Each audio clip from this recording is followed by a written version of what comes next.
Or the kids, I know the kids are laughing. What is this thing?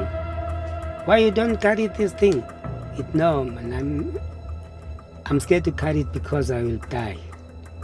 The patient, for one, is reluctant to go out into the public eye and be seen because he's self-conscious of the way he looks. And the other thing is that the public as well is self-conscious of the way he looks, and they don't like looking at him, so they tend to shun people like this and treat them as abnormal.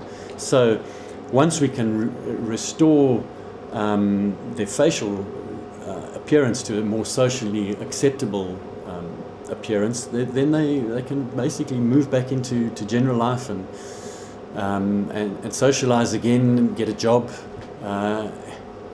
and carry on as normal, really. This thing, it was started like this, like a pimple, but after when the first time was started, it was painful. Still today it's painful. At middle of the night it's painful too much. But by the word of God, I'm still alive.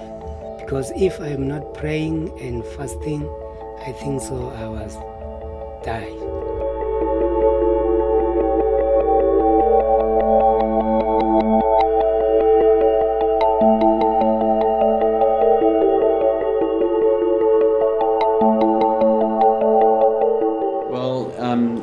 When I first saw Nelson, he had this large 8 by 8 centimeter swelling on his forehead, which was pushing down his left eye, or eroding into the orbit of his left eye.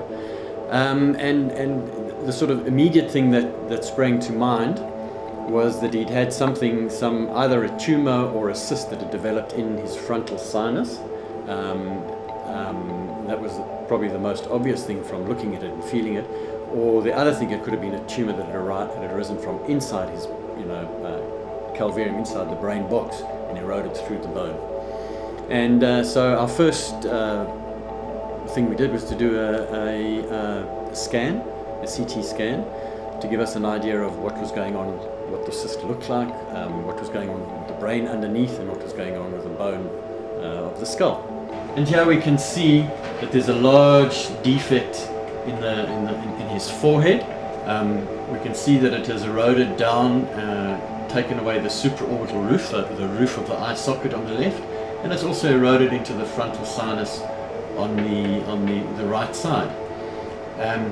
So the idea here was to go in, remove the bone around the edge here, remove the cyst. We would then have to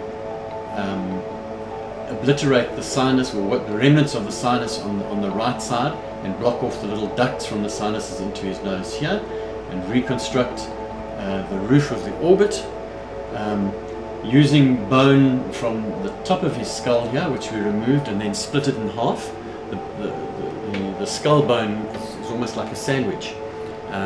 You can take the bread off each side of the ham in the middle, and use the two pieces of bread, so to speak.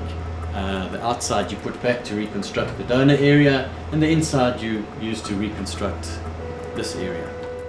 When this operation is finished, in the first time I was happy, and the secondly, I would like to be working nicely and take the wife and everything.